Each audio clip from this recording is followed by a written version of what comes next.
नमस्कार साथियों। ये जो प्राचीन भारत की जो श्रृंखला चल रही है, इसमें आज दूसरा लेक्चर है। आज हम सैंधो सभ्यता के विषय में चर्चा करेंगे। इससे पहले हम लोग हड़प्पा सभ्यता सॉरी पाषाण काल के विषय के बारे में पहला लेक्चर था। आज हम सैंधो सभ्यता या सिंधु घाटी सभ्यता या हड़प्पा सभ्यता, उसी का नाम है, उसके लेक्चर के बारे में बात करेंगे। जो भी साथी इस चैनल पर नए हों तो चैनल को सब्सक्राइब कर लें। हम आपकी जानकारी के लिए बता दें कि ये जो श्रृंखला चल रही है निःशुल्क है यूट्यूब पर, और ये आर ओ 2025 को ध्यान में रखते हुए, PCS 2025 को ध्यान में रखते हुए ये नोट्स जो हैंड राइटिंग है रब बनाया गया है। तो चलिए प्रारंभ करते हैं कि सैंधो सभ्यता क्या है या सिंधु सभ्यता। तो जो सैंधो सभ्यता है, इस पर क्या है कि हम कहानी के रूप में किसी चीज़ को नहीं देखेंगे, फैक्चुअल डाटा देखेंगे जो एग्जाम में सीधे सीधे पूछे जाते हैं। तो जो सैंधो सभ्यता है, अगर हम इसको देखें तो इसकी और किन किन किन नामों से सैंधो सभ्यता या सिंधु घाटी सभ्यता को जाना जाता है। जिस सैंधो सभ्यता को हम हड़प्पा सभ्यता के नाम से जानते हैं।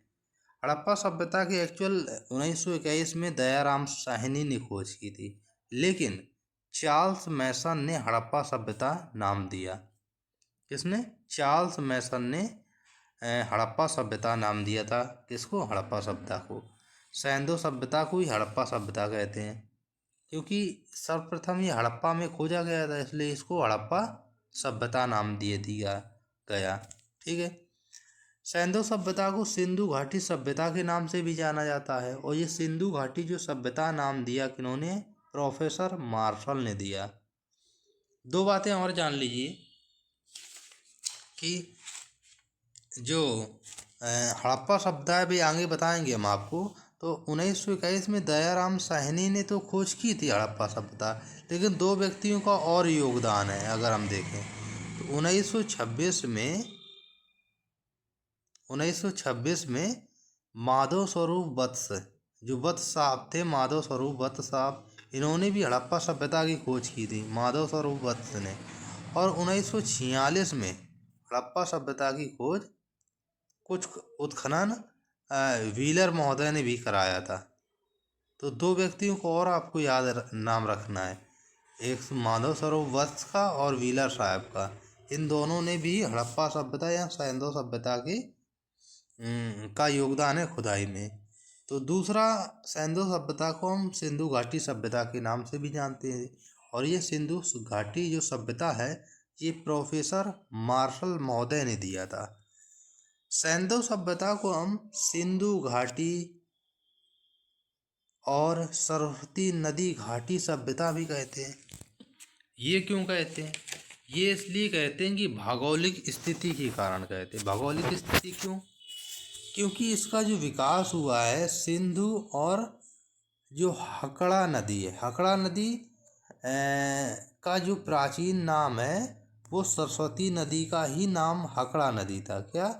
हकड़ा नदी, ये आपको याद रखना है, हकड़ा नदी, इसी प्राचीन नाम है सरस्वती। तो इन दोनों जो नदियों के किनारे इसका विकास हुआ, इसलिए इसको सिंधु और सरस्वती नदी घाटी सभ्यता भी कहते हैं।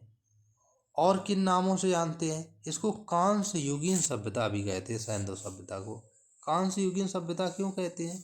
क्योंकि यहाँ तांबा और टिन दोनों मिलकर कांसा बनाता है, इसलिए इसे कांस्य युगीन सभ्यता भी कहते हैं। तो ये इतिहास हो गया कि सैंधो सभ्यता को और किन किन नामों से जाना जाता है। ये प्रश्न पूछे जाते हैं सीधे सीधे, तो ये हम उन्हीं पॉइंटों पर चर्चा करेंगे जो सीधे एग्जाम में पूछे जाते हैं। हम कोई फालतू की चीज़ ऐसा उपस्थित नहीं करेंगे, ना ही यहाँ पर चर्चा करेंगे। इसलिए आपका 1 से 1.25 घंटे में आपका पूरा हड़प्पा सभ्यता या सैंधो घाटी सभ्यता कंप्लीट हो जाएगी। नहीं, 2-2 3 दिन 2-2 3-3 4-4 लेक्चर में सैंधो सभ्यता टीचर लोग पढ़ाते हैं, उसी कहानी को रिपीट कर करके। तो इस चलिए देख लेते हैं कि इसका कालक्रम और तिथि, यानी कालक्रम और तिथि को लेकर भी इस पर असमंजस है कि किसने, कौन इतिहासकार ने या किसने किस तिथि को अंकन किया है हड़प्पा सभ्यता। जैसे मार्टिन व्हीलर साहब हैं, तो मार्टिन व्हीलर साहब ने हड़प्पा सभ्यता या सैंधो सभ्यता की तिथि जो बताइए कि 2500 बीसी से 1500 बीसी के बीच। जॉन मार्शल साहब बताते हैं कि ये 3250 से बीसी से 2750 बीसी की भी सैंधो सभ्यता का विकास हुआ। मैके साहब ये बताते हैं कि 2800 बीसी से 2500 बीसी के बीच इसका विकास हुआ। किसका? सैंधो सभ्यता का विकास हुआ। एम ए वत्स जो साहब बताते हैं, एम एस वत्स साहब जो बताते हैं, वो कहते हैं कि 3500 बीसी से 2500 बीसी के मध्य हड़प्पा सभ्यता का विकास हुआ। लेकिन सर्वाधिक जो मान्य विधि है, इंपॉर्टेंट है, रेडियो कार्बन विधि यानी कि सी, जिसको 14 विधि कहते हैं, ये मानता है कि 2350 से 1750 के बीच सैंधव सभ्यता का विकास हुआ। तो ये आपका मानना है। कौन? रेडियो कार्बन विधि। तो ठीक है, इसको आप याद रखना है। और बाकी इनको भी याद रखना है कि इन्होंने कब मार्टिन व्हीलर साहब ने, जॉन मार्शल साहब ने, मैके साहब ने और एम ए वत साहब ने कब तिथि या कालक्रम बताया हड़प्पा सभ्यता का। ठीक है, तो ये बात आपको ध्यान रखना है। अब कुछ सैंधव सभ्यता की उत्पत्ति से संबंधित सिद्धांत कुछ इतिहासकारों ने दिए हैं कि स्वदेशी इतिहासकार कौन थे और विदेशी इतिहासकारों ने क्या मत दिया कि सैंधव सभ्यता की उत्पत्ति कहाँ से हुई है। स्वदेशी इतिहासकार पहले देख लेते हैं, जैसे अमलानंद घोष साहब हैं और SR राव साहब हैं। इन्होंने कहा कि जो सैंधव सभ्यता का विकास हुआ है वो हुआ है जैसे बलूचिस्तान के नाल में, कुल्ली में और राना घुंडई में। ये स्थान पूछे जाते हैं कि राना घुंडई कहाँ पड़ता है, तो आप बताइए बलूचिस्तान में। जैसे इसने कहा था कि सिंध में आमरी और कोटदीजी, यहाँ पर सिंधु घाटी सभ्यता का विकास हुआ। राजस्थान के सोथी संस्कृति में मानते हैं अमलानंद घोष ने खोज की थी। जो राजस्थान की सोथी संस्कृति है, सोथी संस्कृति किस स्थान की है? ये भी एक पॉइंट है कि राजस्थान की है, राजस्थान के बीकानेर की है और इसकी खोज अमलानंद घोष ने की थी। तो ये स्वदेशी इतिहासकार मानते हैं, ठीक है, सैंधव सभ्यता की उत्पत्ति का।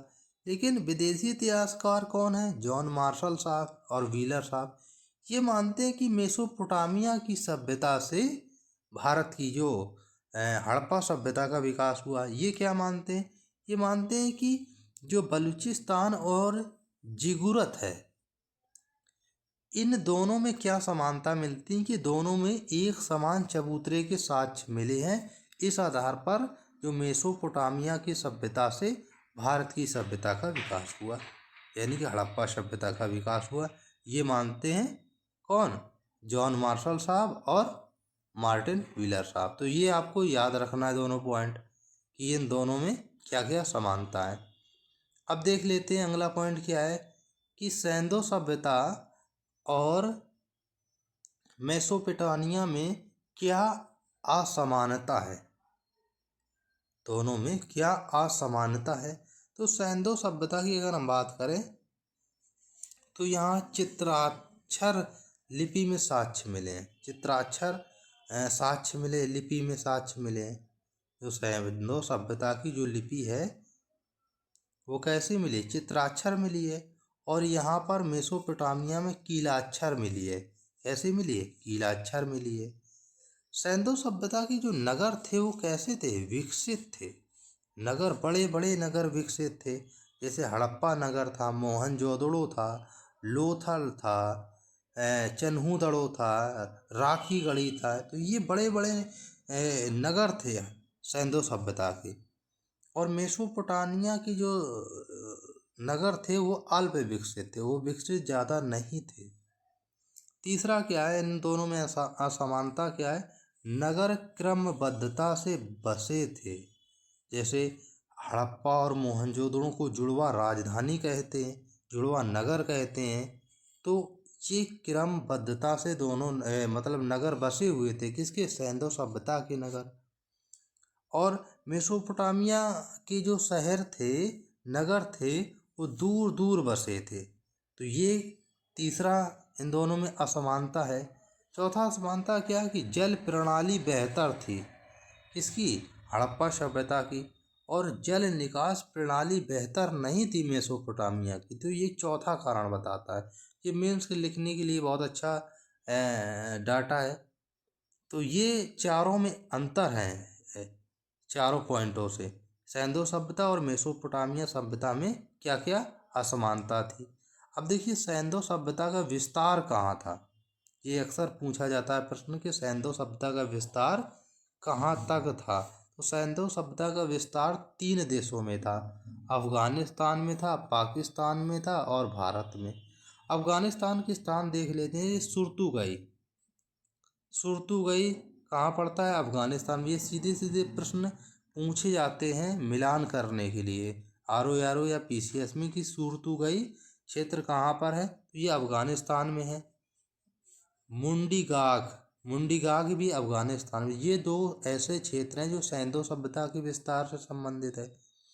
पाकिस्तान में देखिए तो बलूचिस्तान, मेहरगढ़ नामक स्थान मिला था, हमने इससे पहले लेक्चर में पढ़ा। सिंध और पंजाब, ये 3 प्रांत आपके पाकिस्तान में। भारत में अभी आगे चल के हम देखेंगे कौन कौन प्रांत हैं। जैसे लोथल हुआ, राखीगढ़ी हुआ, धौलावीरा हुआ, कालीबंगन हुआ। तो ये सारे जो स्थान है भारत में मिले हैं। तो आगे चल के अभी वो स्थान आएंगे, उनके बारे में विशेषता से जानेंगे, विस्तार से जानेंगे उनकी क्या क्या विशेषताएँ रही हैं सैंधव सभ्यता की, तो उनके बारे में जानेंगे। तो सैंधव सभ्यताएं की जो सीमाएं थी, पूर्व में सीमा कहाँ थी, पश्चिम में सीमा कहाँ थी, उत्तर में सीमा कहाँ थी और दक्षिण में सीमा कहाँ थी। तो ये सीमाओं के बारे में जान लेते हैं। जैसे उत्तर की जो सीमा थी सैंधव सभ्यता की, तो वो आपकी मांडा यानी कि जम्मू कश्मीर में थी। कहाँ थी? मांडा, जम्मू कश्मीर में। और ये मांडा चिनाब नदी के तट पर स्थित था। ये प्रश्न पूछा जाता है, मांडा किस नदी के तट पर था? तो चिनाब नदी के तट पर था। और मांडा और दहमाबाद, दहमाबाद दक्षिण बिंदु था सैंधव सभ्यता की सीमा का। तो यह गोदावरी नदी के तट पर था। आलमगीर, ये आपका पूर्वी तट था, मेरठ में था। और ये किस नदी के तट पर है? ये हिंडन नदी के तट पर। और सबसे पश्चिम जो सीमा थी वो सुद कांगेडोर यानी कि बलूचिस्तान, ये दास्क नदी के तट पर था। किस नदी के तट पर था? दास्क नदी के तट पर था। अगर हम देखें मांडा और दहमाबाद के मध्य की जो दूरी थी वो 1400 किलोमीटर थी। और सुद कांगेडोर यानी कि जो बलूचिस्तान में और आलमगीरपुर जो मेरठ में पड़ता है, इसके मध्य जो दूरी थी वो 1600 किलोमीटर। ये नहीं पूछा जाता लेकिन फिर भी जानकारी के लिए। जो सैंधव सभ्यता का आकार था वो कैसा था? वो त्रिभुजाकार था। ये बात याद रखनी इम्पोर्टेंट है। इस सैंधव सभ्यता का आकार कैसा था? त्रिभुजाकार था। लगभग 13 लाख वर्ग किलोमीटर क्षेत्र में फैला था। क्या? सिंधु घाटी सभ्यता।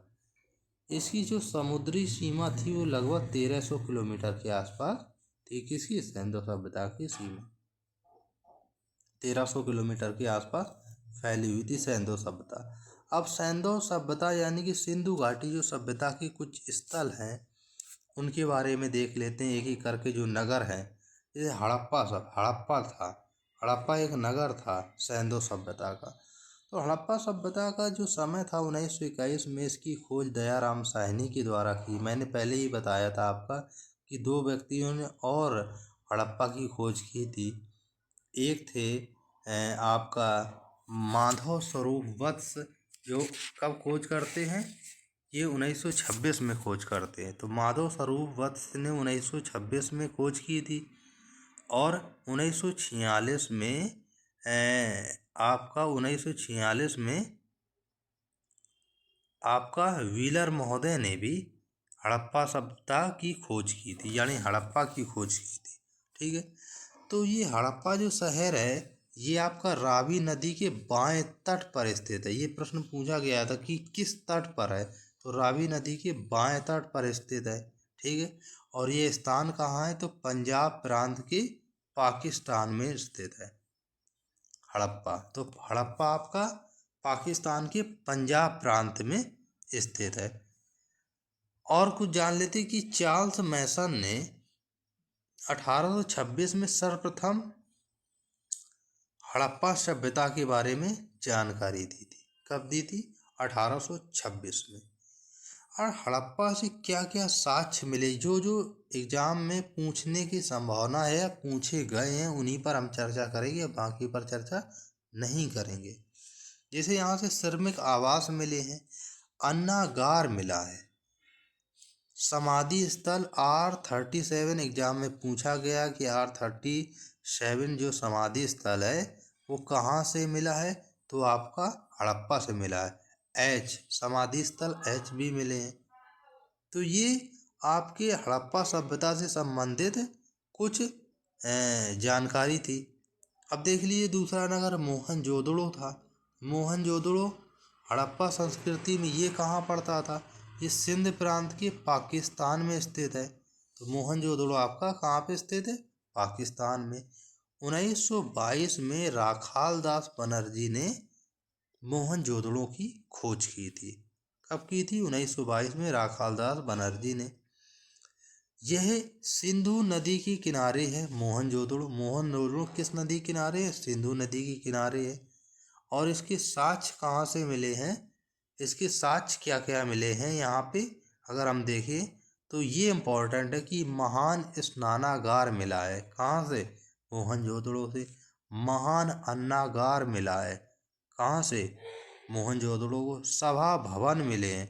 मोस्ट इम्पोर्टेंट है मोहनजोदड़ो, यहाँ से बहुत प्रश्न पूछे गए। पुरोहित आवास मिले हैं मोहनजोदड़ो से। कांसे की नर्तकी की प्रतिमा मिली है।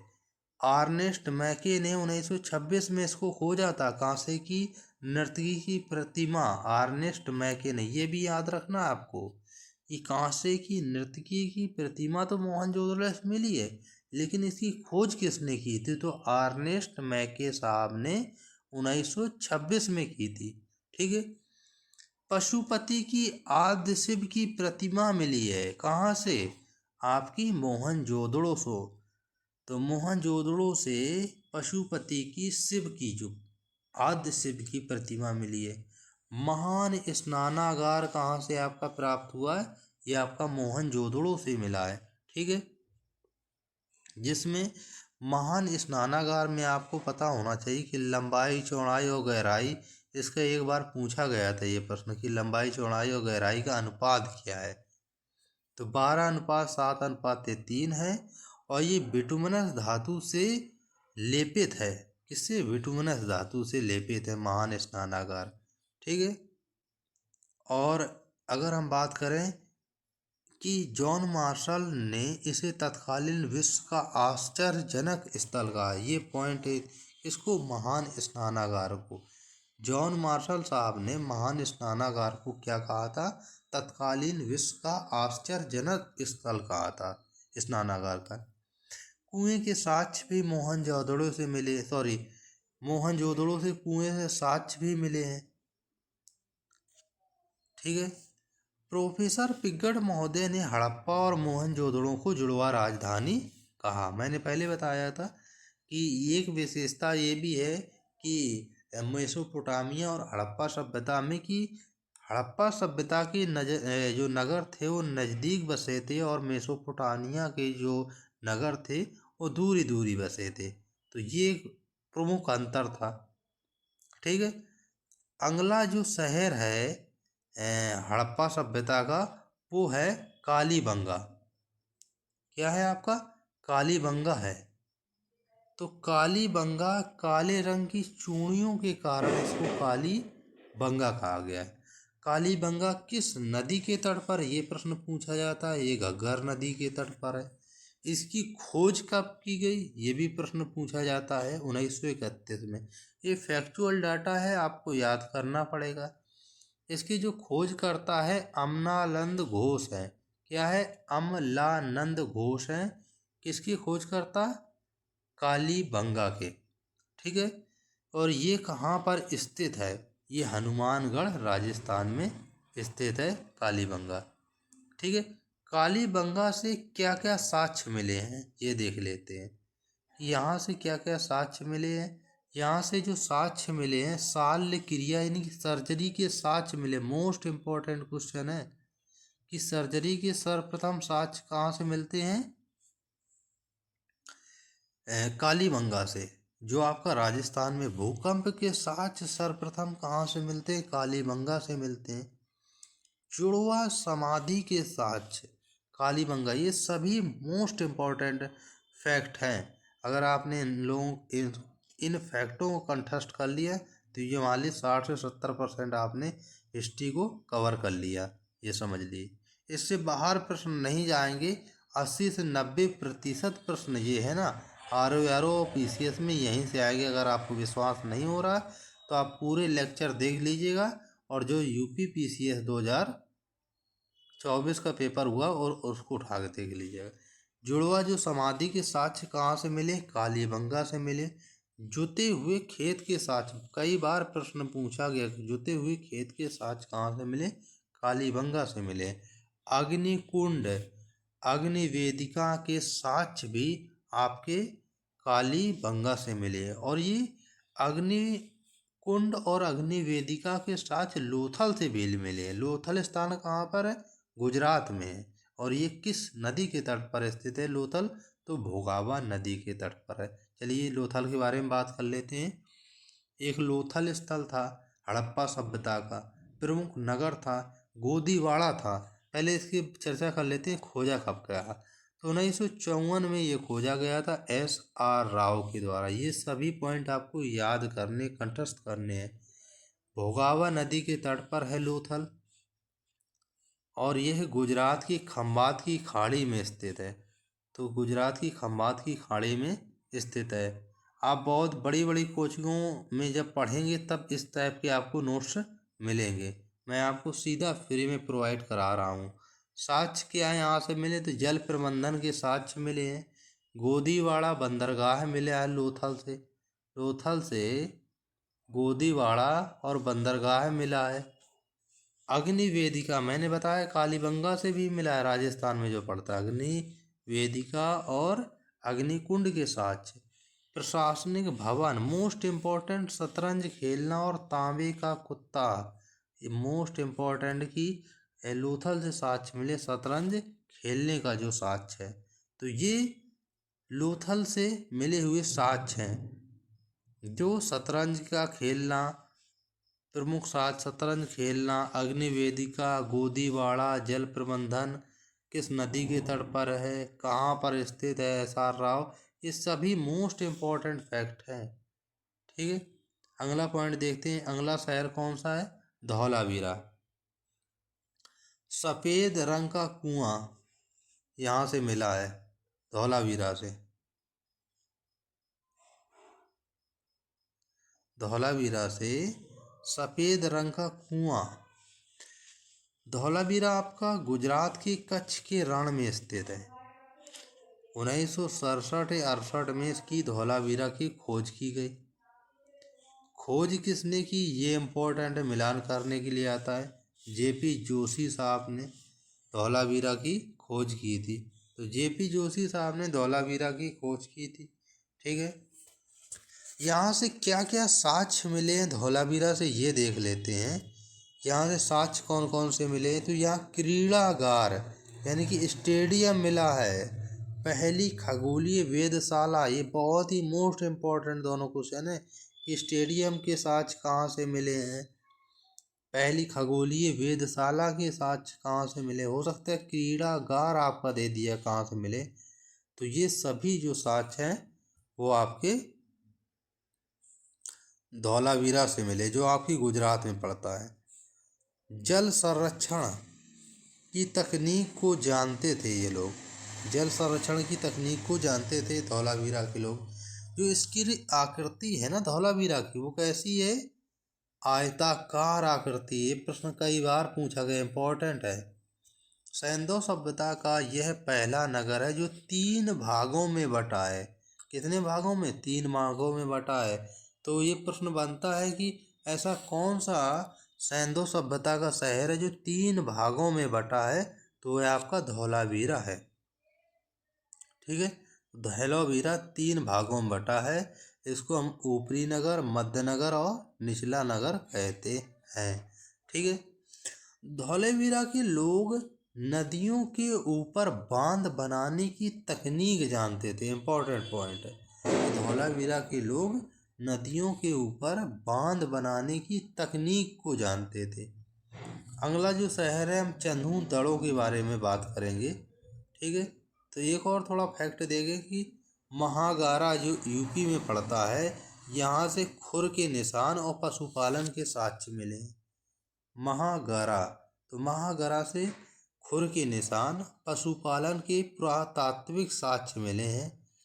नव पाषाण स्थल, इससे पहले हम लोगों ने नव पाषाण काल, पाषाण काल, पुरापाषाण काल, मध्य पाषाण काल के बारे में चर्चा की थी। तो उन्हीं से पॉइंट संबंधित ये पॉइंट था।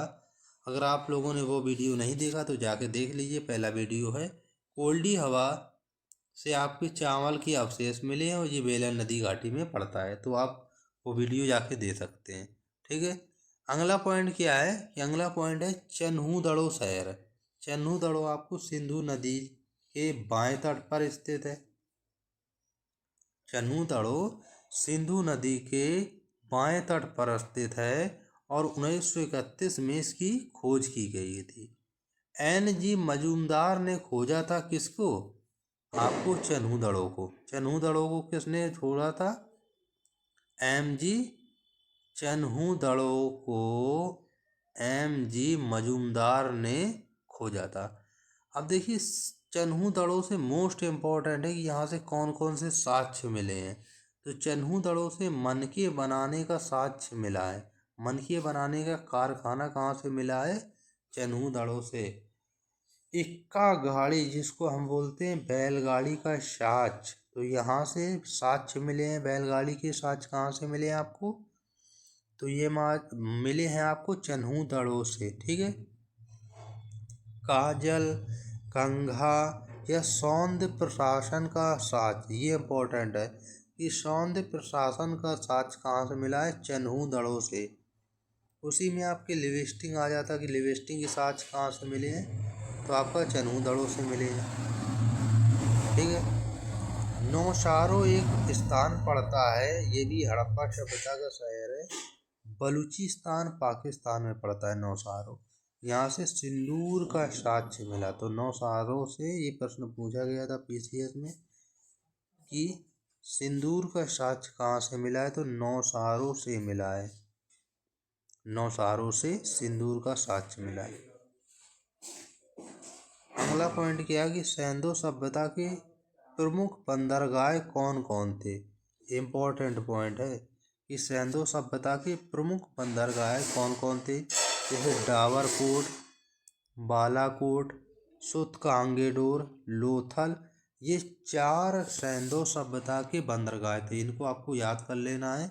सूतकांगेडोर था, लोथल था, डाबरकोट था, बालाकोट था। ये 4 बंदरगाह थे सूतकांगेडोर सैंधव सभ्यता के। ठीक है, अगला जो शहर था रोपण। रोपण किस नदी के तट पर है?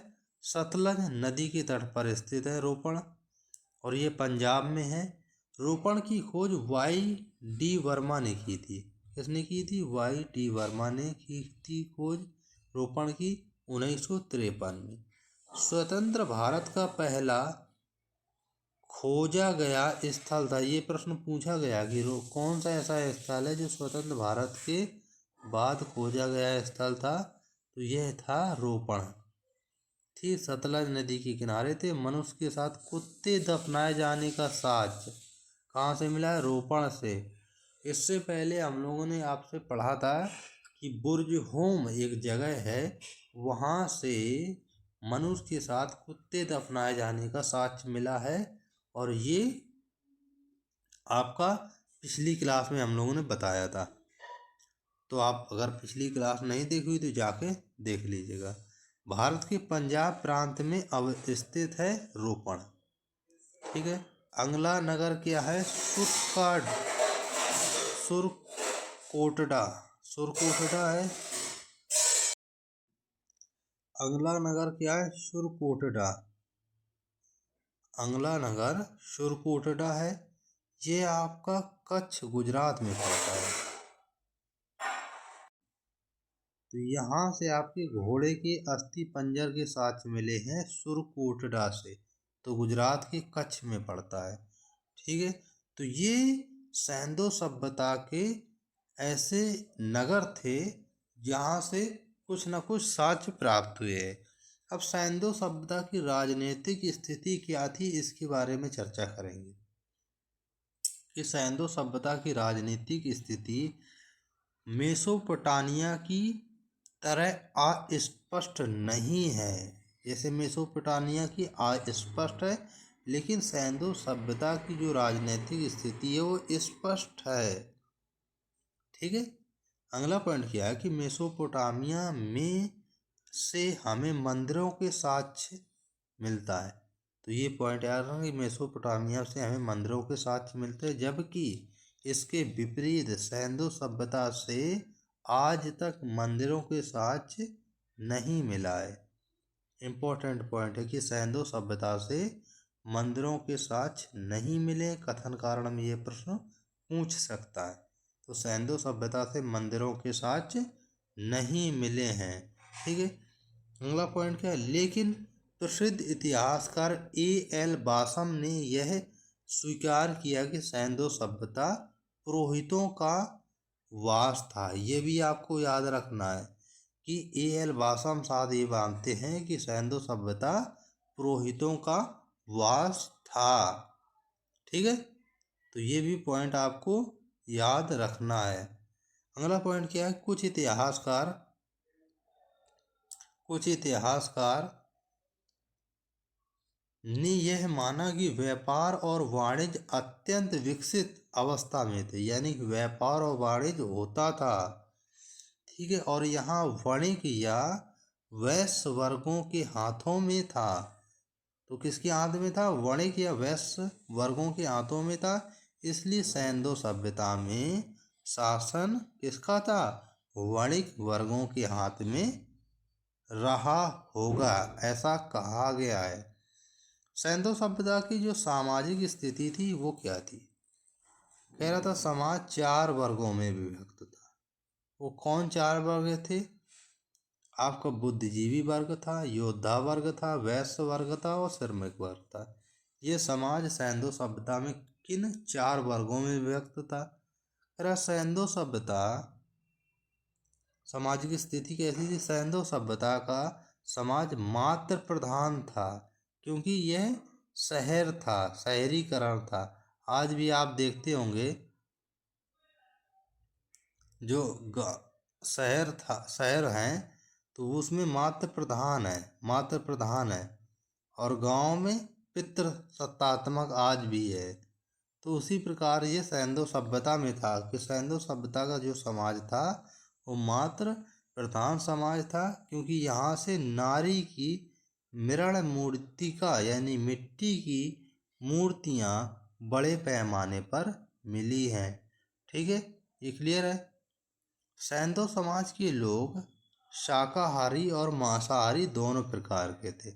ये एक और पॉइंट याद है, समाज कैसा था? शाकाहारी और मांसाहारी दोनों प्रकार का था। अगला पॉइंट क्या है कि सैंधव सभ्यता के लोग गहने और आभूषण को पसंद करते थे। ये पॉइंट याद रखना कि सैंधव सभ्यता के लोग गहने और आभूषण दोनों को पसंद करते थे। ठीक है, ऐसा समाज था। अगला पॉइंट क्या है? सैंधव सभ्यता के लोग शिकार, नृत्य और पासे के खेल का प्रयोग करते थे। ठीक है, अगला पॉइंट क्या है? अब देख लेते हैं सैंधव सभ्यता की धार्मिक स्थिति क्या थी। तो धार्मिक स्थिति में सैंधव सभ्यता के लोग बहुदेववादी प्रकार का था। यहाँ के लोग मात्र देवी की पूजा करते थे। तो सैंधव, ये सभी कथन कारण प्रश्न पूछे आगे। तो बहुदेववाद प्रकार का था, मात्र देवी की पूजा करते थे सैंधव सभ्यता के लोग। अरे सैंधव सभ्यता के लोग पशुपति यानी कि देवता की पूजा करते थे। पशुपति एक देवता थे, उनकी पूजा करते थे। इसका साक्ष्य हमें कहाँ से मिलता है पशुपति देवता का? तो मोहनजोदड़ो से मिली एक मोहर से मिलता है। तो इसे मोहनजोदड़ो से एक मोहर मिली है, वहाँ से इसका पशुपति देवता का साक्ष्य मिलता है। ठीक है, इसमें क्या कहा गया है? इसमें एक त्रिमुखी पुरुष को योगासन मुद्रा में बैठा दिखाया गया है।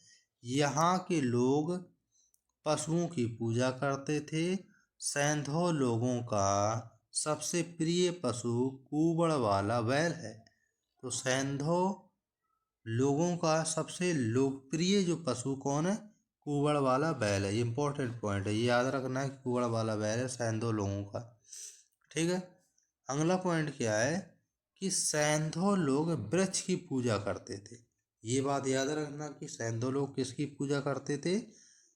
वृक्ष की पूजा करते थे। इसमें पीपल, बबूल, नीम, नींबू, खजूर, ताड़ इत्यादि प्रमुख था। और सैंधव सभ्यता का समाज कैसा था कि सैंधव सभ्यता के लोग स्वच्छ जल की पूजा करते थे। तो ये बात याद रखना कि स्वच्छ जल की पूजा करते थे। इसमें नदी एवं समुद्र का जल प्रमुख था। इंपॉर्टेंट पॉइंट है, नदी और समुद्र का जल प्रमुख था। सैंधव सभ्यता के लोग सर्प पूजा करते थे। किसकी? सर्प की पूजा करते थे। ऐसा धार्मिक स्थिति थी, धर्म था। सैंधव लोग सूर्य पूजा करते थे, अग्नि पूजा करते थे। ये सभी आपको पॉइंट याद रखना है धार्मिक स्थिति में कि सूर्य पूजा करते थे, सर्प पूजा करते थे, अग्नि पूजा। आप इससे मेंस का भी आंसर राइटिंग लिख सकते हैं कि समाज कैसा था, उसका धर्म कैसा था, क्योंकि पीसीएस 2025 में मेंस है, आप उससे भी लिख सकते हैं। तो सीधे सीधे पॉइंट दिए गए हैं, आप इनको लिख सकते हैं। सैंधव सभ्यता के लोग सेलखड़ी की बनी हुई मोहरों का प्रयोग करते थे। मोहरों का सबसे प्रचलित आकार कैसा था? चौकोर और आयताकार। तो चौकोर और आयताकार प्रमुख आकार था किसका? मोहरों का, सैंधव घाटी सभ्यता का। आर्थिक स्थिति क्या थी सैंधव सभ्यता की? सैंधव सभ्यता की आर्थिक स्थिति अत्यंत विकसित अवस्था में थी और यह पशुपालन, व्यापार और कृषि पर आधारित थी। तो सैंधव सभ्यता की जो स्थिति कैसी थी? वो अत्यंत विकसित थी। ठीक है, क्योंकि इसका जो व्यापार चलता था, अर्थ चलता था, पशुपालन से चलता था, व्यापार से चलता था, कृषि से चलता था। तो आपको याद रखना कि इस समय पशुपालन भी होता था, व्यापार भी होता था, यानी कृषि भी था, उद्योग धंधे भी थे। ये बात याद रखना जब व्यापार था। अगला क्या है कि पशुपालन। सैंधव सभ्यता के लोग गाय, भैंस, बकरी, कुत्ता, बिल्ली, हाथी, बैल, घोड़ा, बाघ से परिचित थे। लेकिन गाय से परिचित थे, लेकिन बैल यानी कि वृषभ, यहाँ शेर के साक्ष्य नहीं मिले हैं, शेर के साक्ष्य नहीं मिले हैं। ठीक, लेकिन इनका प्रिय जो पशु था वो कौन था? कुबड़ वाला बैल था। प्रिय पशु कौन था? कुबड़ वाला बैल था।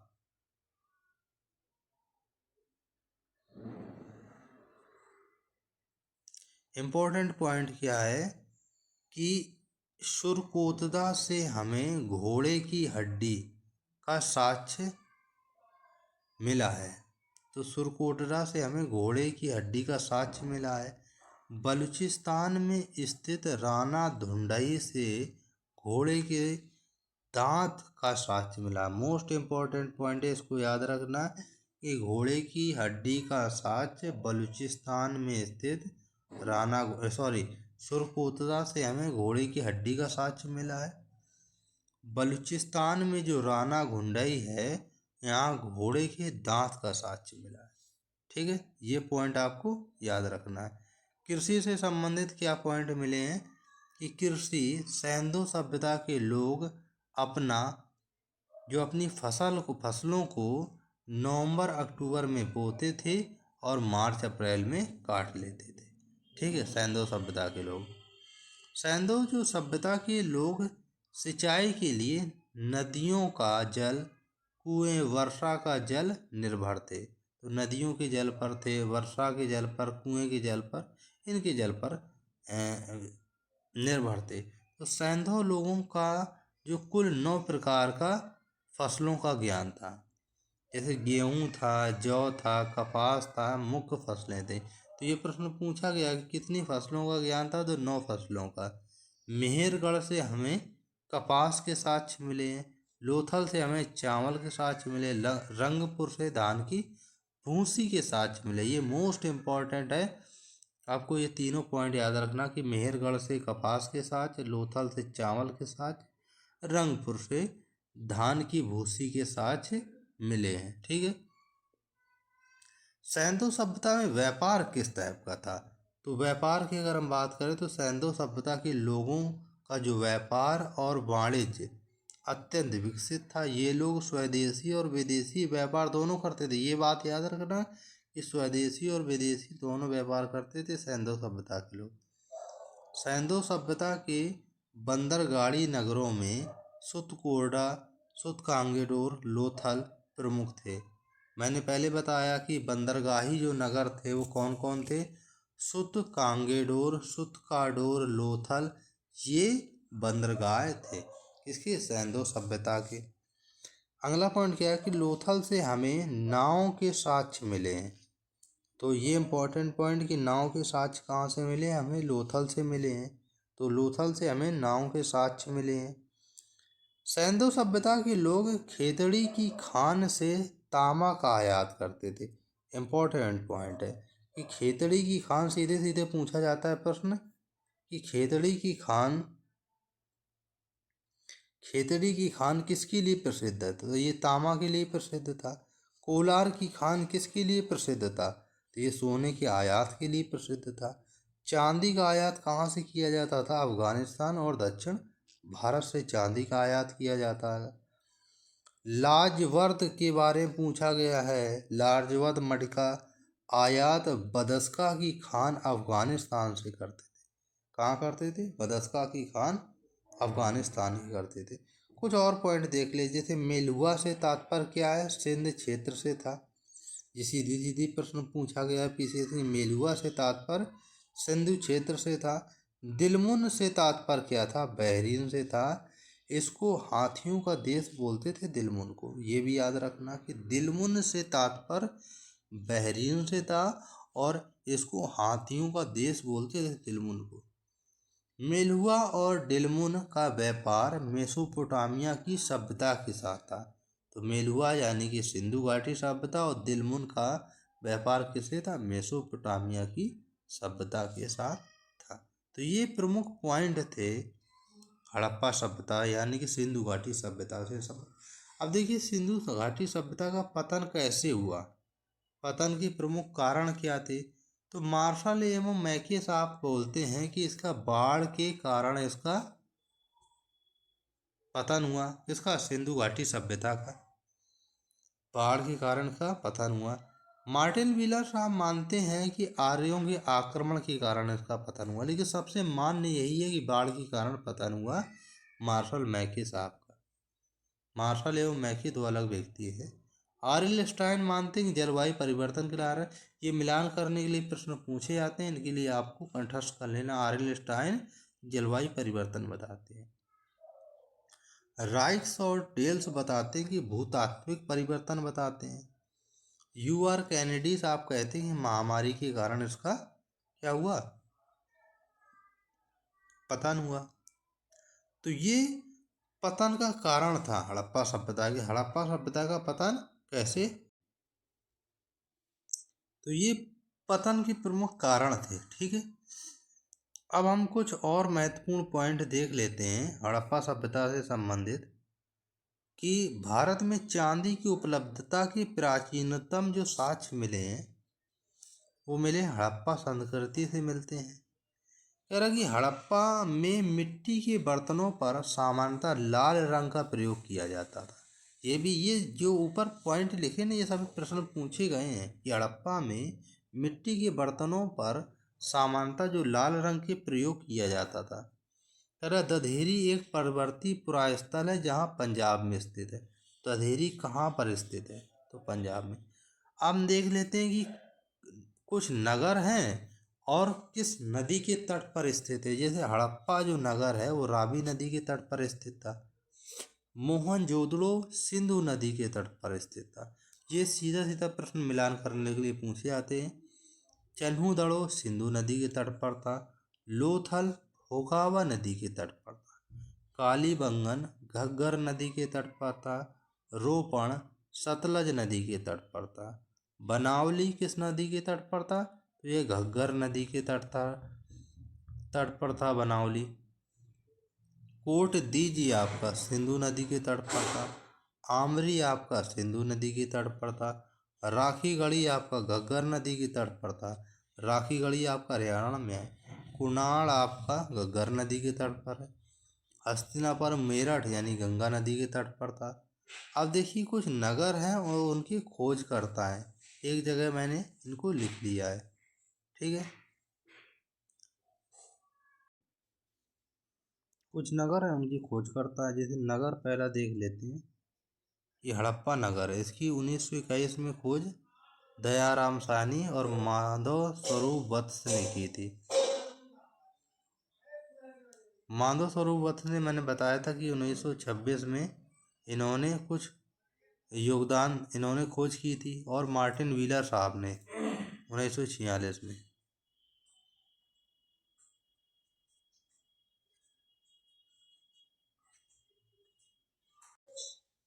तो मार्टिन व्हीलर साहब ने 1946 में, ठीक है।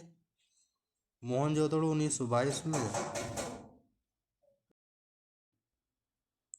तो कालीबंगा की खोज घग्गर ने की थी। रोपण की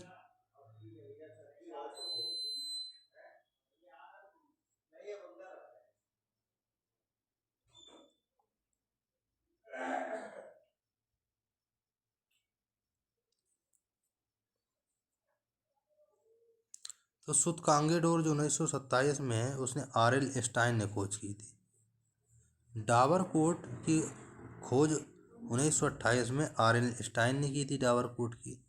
आमरी की खोज 1929 में M.G. मजूमदार ने की थी। चन्हूदड़ो की खोज 1931 में M.G. मजूमदार ने की थी। किसने? M.G. मजूमदार। M.G. मजूमदार ने चन्हूदड़ो 1931 में खोज की थी। अमलानंद घोष 1951 में कालीबंगन की खोज की थी, अमलानंद घोष ने। और B.B. लाल, इन दोनों ने कालीबंगा की खोज की थी, अमलानंद और B.B. लाल ने। रोपण 1953 में यज्ञदत्त शर्मा ने खोजा था, रोपण को 1953 में। लोथल 1954 में S.R. राव ने खोजा था, लोथल 1954 में। रंगपुर की खोज 1954 में S.R. राव ने की थी। राखीगढ़ी जो हरियाणा में पड़ता है, इसकी खोज दो व्यक्तियों ने की थी। सूरभान सिंह, सूरजभान 1969 और B.B. लाल ने। तो ये दो व्यक्तियों ने इसकी खोज की थी। हड़प्पा सभ्यता की उत्पत्ति के संदर्भ में देख लेते हैं कि उत्पत्ति के संदर्भ में किन किन व्यक्तियों ने क्या क्या कथन कहे हैं। तो जैसे E.J.H. मैकी साहब ने कहा कि सुमेर से लोगों का पलायन। हड़प्पा सभ्यता की उत्पत्ति के संदर्भ में E.J.H. मैकी साहब ने कहा कि सुमेर से लोगों का यह पलायन है। मार्टिन व्हीलर साहब ने कहा कि पश्चिमी एशिया से सभ्यता के विचार का प्रवसन है। मार्टिन व्हीलर साहब ने कहा कि पश्चिमी एशिया से सभ्यता के विचार का ये क्या है? प्रवसन है। अमलानंद घोष साहब कहते हैं कि हड़प्पा सभ्यता का उद्भव पूर्व सभ्यता की परिपक्वता के परिणाम स्वरूप हुआ। M. रफीक मुगल कहते हैं कि रावी नदी क्षेत्र में हड़प्पा में हुआ। तो M. रफीक क्या बोलते हैं कि रावी नदी जो क्षेत्र है हड़प्पा में हुआ। तो ये हड़प्पा सभ्यता से संबंधित पूरा हमने कवर कर लिया। अगर आपने इसको कंठस्थ कर लिया तो इससे बाहर प्रश्न नहीं जाएगा। अगर जो भी प्रश्न बनेंगे तो 70 से 80% जो प्रश्न है इन्हीं से बनेंगे। 70 से 80% प्रश्न इसी से आ जाएंगे। तो अगर इसके बाद अगर घटना चक्र जो ऑनलाइनर की सीरीज चल रही है, जो प्रश्न आए हुए हैं पीसीएस आरओ आरओ में, अगर वो देखें तो आपको पूर्णतः समझ में आएगा। अगर क्लास अच्छी लगे तो आप इसको सब्सक्राइब जरूर कर लें और बेल आइकन को दबा लें, जिससे आपका नोटिफिकेशन मिलता रहे। और जिन लोगों को आवश्यकता हो उन लोगों को आप शेयर कर दें, सब्सक्राइब करवा दें। धन्यवाद।